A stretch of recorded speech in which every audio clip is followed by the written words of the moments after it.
Instituto Curicaca é uma ONG criada em 1997, lá em Cambará do Sul, que um grupo de pessoas criou em função de uma proposta de desenvolvimento sustentável para uma região vinculada aos parques nacionais de Aparados da Serra e Serra Geral.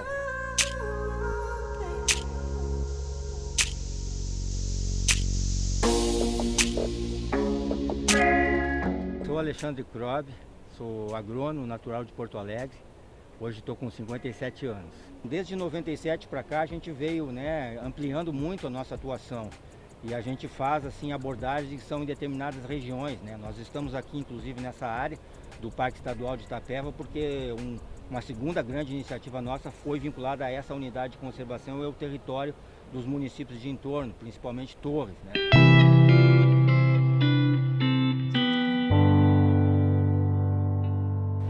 Nós nos organizamos, assim, a instituição por meio de 4 programas. Um programa de conservação da natureza, voltado para espécies da fauna, flora, ameaçadas de extinção, para unidades de conservação, para corredores ecológicos, Esse é um dos nossos focos.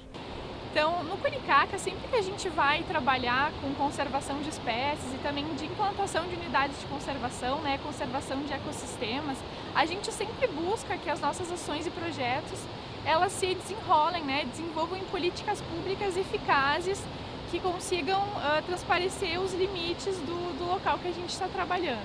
Meu nome é Letícia Reck-Bolzan, eu tenho 25 anos, eu sou bióloga no Instituto Curicaca, eu sou de Caxias do Sul, da Serra Gaúcha, mas eu me criei aqui no litoral norte, então eu tenho também uma conexão muito grande com esse espaço.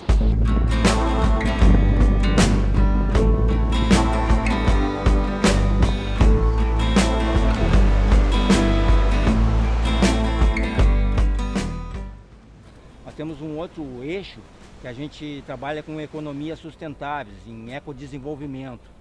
Então a gente procura promover com as comunidades locais no entorno dessas unidades de conservação ou em áreas especiais dos corredores ecológicos, economias sustentáveis que ajudem, que integrem com a conservação da natureza e promovam também oportunidades para pequenos grupos excluídos que estão morando na periferia dessas unidades de conservação. Temos um outro eixo também que é um eixo de educação ambiental e cultura. A educação ambiental ela ocorre vinculada aos projetos de desenvolvimento sustentável, de sustentabilidade do Curicaca.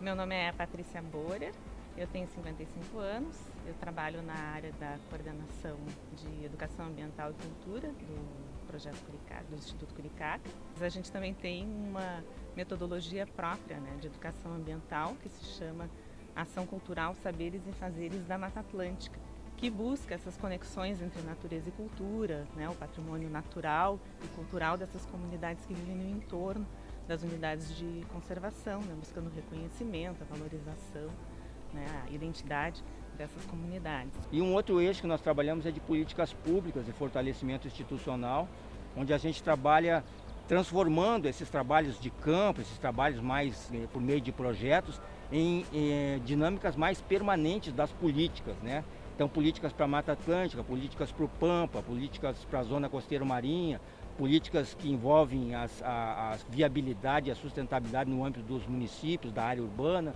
Então integrando para que o que a gente faz a nível de projeto não seja uma coisa pontual durante um tempo de atuação, mas que alavanque outras visões e outras oportunidades no território onde a gente está atuando.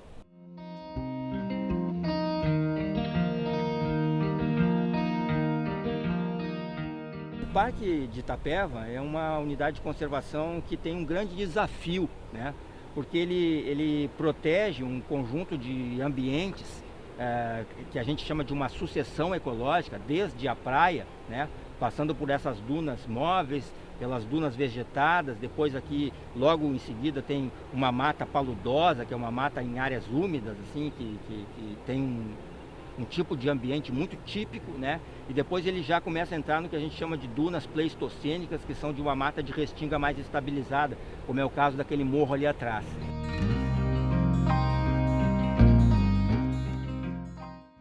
Torres tem uma relevância nacional de conservação tanto do litoral quanto da Mata Atlântica, porque aqui justamente a gente vai ter tanto um resquício geológico de uma paisagens muito antigas, né? Que depois foram sendo palcos da biodiversidade, né? Do protagonismo da biodiversidade aqui. E a gente vai ter um encontro de ecossistemas e paisagens frágeis, por exemplo. A gente tem desde os cordões lagunares do litoral, e a gente vai ter uma sequência de ambientes até o oceano que a gente só vai conseguir ver preservado aqui em Torres.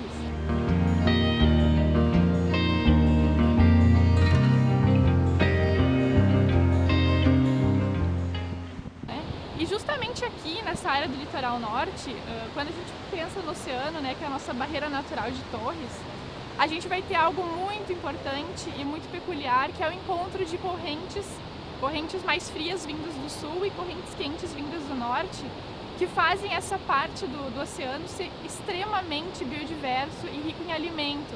Então a gente vai ter aqui espécies que migram de diversas partes do planeta justamente para encontrar aqui em Torres um espaço perfeito para elas se alimentarem, para elas ter um espaço de descanso e também de reprodução. Então, por exemplo, a gente tem a Ilha dos Lobos, que é a única ilha do nosso litoral aqui do Rio Grande do Sul, né? Que é um ambiente chave para espécies de lobos e leões marinhos que migram do sul e vêm encontrar aqui em Torres justamente seu espaço para se alimentar e para se reproduzir. Então esse tipo de ambiente já é muito raro no nosso litoral. Então essa unidade de conservação tem um papel fundamental na conservação dessa sucessão ecológica e das espécies que aqui existem, algumas delas muito ameaçadas, né? Como o tuco-tuco, a lagartixa das dunas, o sapinho flamenguinho, né? São espécies que estão, o butiá da praia, são espécies que estão ameaçadas de extinção a nível estadual, a nível nacional, algumas delas, e que essa unidade de conservação protege. Por outro lado, ela tem um outro enorme desafio, que é criar relações positivas com o entorno, com a sociedade que mora em volta, com a própria população de Torres, né? E está fortalecendo isso. O que se encontrou como alternativa, quando nós viemos para cá em 2001, 2002, era ter o Parque de Itapeva como um polo irradiador de oportunidades de turismo sustentável, né? Turismo de base comunitária, turismo que envolvesse as pessoas, que permitisse aos pequenos empresários locais, aos moradores do entorno conseguir, né, se beneficiar disso. E a gente vem trabalhando isso com dificuldade, né? Existem setores que têm interesse nessas áreas aqui mais para especulação imobiliária, que têm interesses em não sofrer restrições pelos objetivos de conservação, né? Não querem mudar o seu comportamento, continuam trabalhando com um discurso da sustentabilidade, mas com uma prática totalmente sustentável e que pressionam a existência dessa unidade de conservação e a sua forma de implantação. Então, acho que esse é um desafio que muitas unidades de conservação vivem, mas essa aqui especialmente pela proximidade da área urbana, pelo estar numa área tão pressionada, porque o litoral brasileiro, né, é a área de maior concentração de ocupação urbana e de ocupação populacional. Então, as maiores pressões elas realmente estão concentradas nessas áreas. Então, isso se reflete de maneira intensa aqui em Itapeva e é um grande desafio. A gente tem que ter muito cuidado e sensibilidade ao fazer o planejamento do uso desses espaços. Então, por exemplo, né, atualmente se tem especulação de aqui a 14 quilômetros daqui, né, muito perto, temos 2 projetos de porto em andamento que a gente não tem mais muitas informações, não sabe como é que está sendo esse planejamento, esses estudos, mas a gente sabe que isso tem um impacto muito grande, ainda mais numa área tão sensível e tão importante para a biodiversidade como aqui no litoral norte. Eu acho que a gente tem feito boas conquistas, assim, né? Mas são conquistas baseadas em muito trabalho, né? Em muitos altos e baixos, né? Às vezes a gente conquista um plano de uso público, por exemplo, que foi feito para cá, que pode ser um passo significativo para a implementação da visitação nessa área, e aí vem um grupo que quer botar isso tudo abaixo, entende? Fazer de um outro jeito, fazer aqui um mega investimento, daqueles que acabam trazendo um monte de impacto, tanto à biodiversidade quanto à socioeconomia local.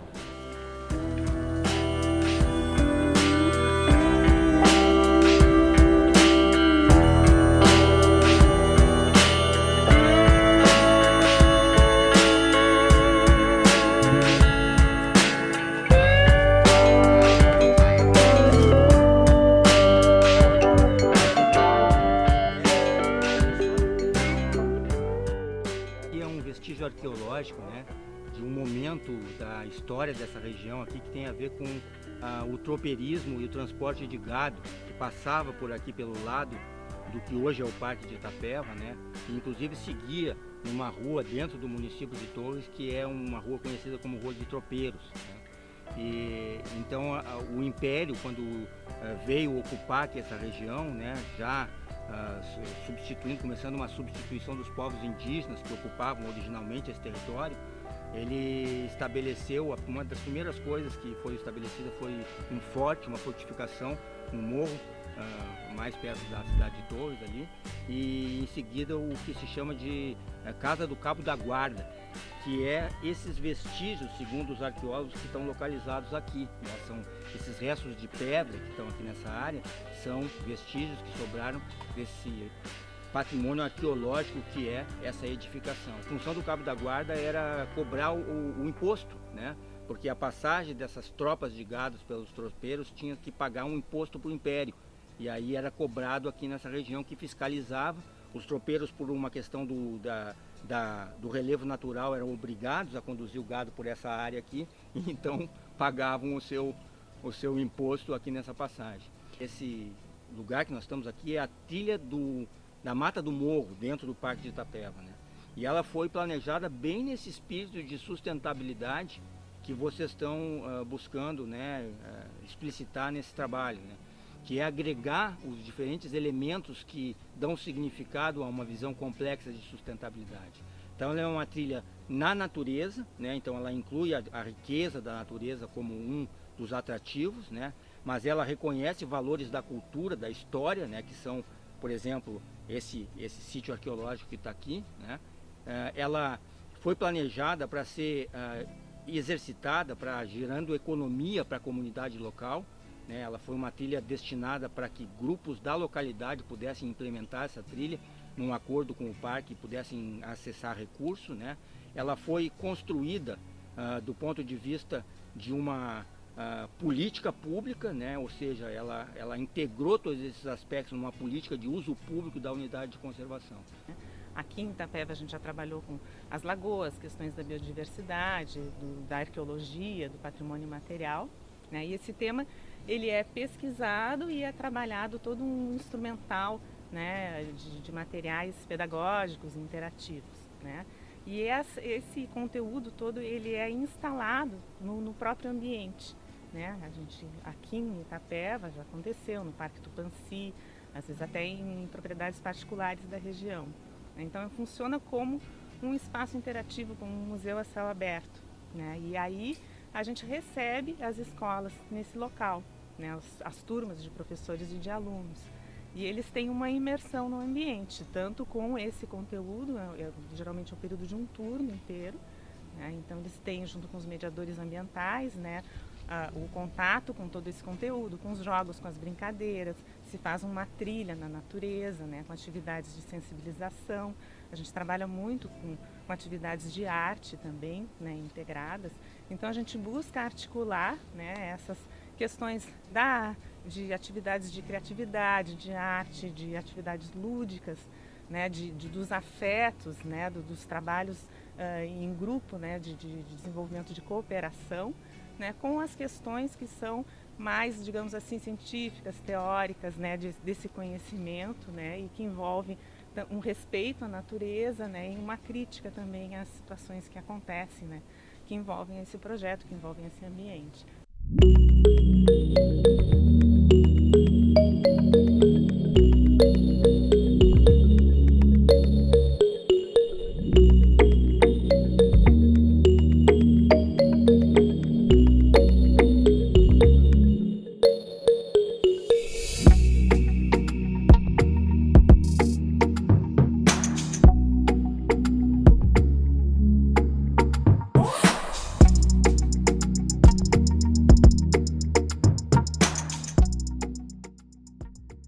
A sustentabilidade é vital, né? Nós estamos assim, vital no seu sentido literário, né? É uma questão de sobrevivência mesmo, né? Da humanidade, né?